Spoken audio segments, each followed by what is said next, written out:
others to do the same. We don't live in isolation. We live in a society, a government of and by and for the people. We are responsible for each other.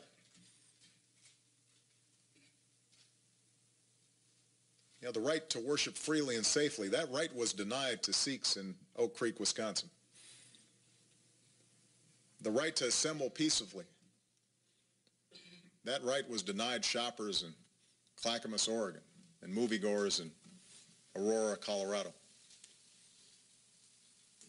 That most fundamental set of rights to life and liberty and the pursuit of happiness, fundamental rights that were denied to college students at Virginia Tech and high school students at Columbine and elementary school students in Newtown and kids on street corners in Chicago on too frequent a basis to tolerate it.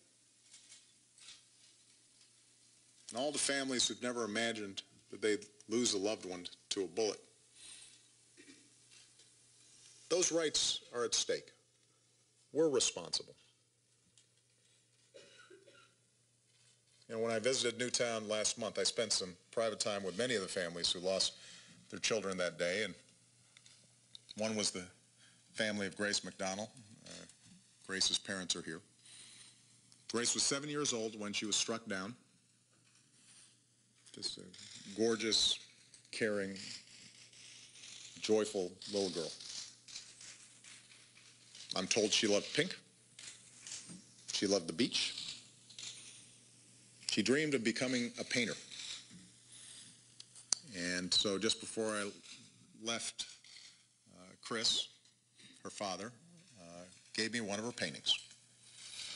And I hung it in my private study, just off the Oval Office. And every time I look at that painting, I think about Grace. And I think about the life that she lived and the life that lay ahead of her. And most of all, I think about how when it comes to protecting the most vulnerable among us, we must act now. For Grace. For the 25 other innocent children and devoted educators who had so much left to give. For the men and women in big cities and small towns who fall victim to senseless violence each and every day. For all the Americans who are counting on us to keep them safe from harm. Let's do the right thing.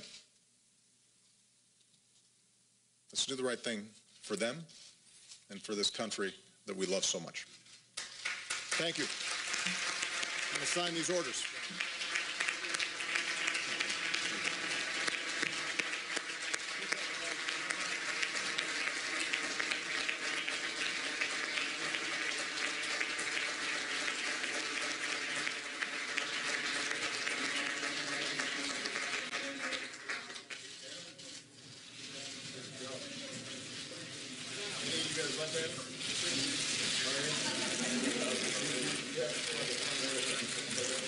The President's now signing 23 executive actions, as he's calling them, 23 separate orders that he's giving right now that do not require congressional authorization to go forward. I guess that one signature represents all 23 of the executive actions that he has signed. He's now giving a hug to these young kids who wrote letters to the president asking him to take these kinds of actions, to do something to prevent another disaster in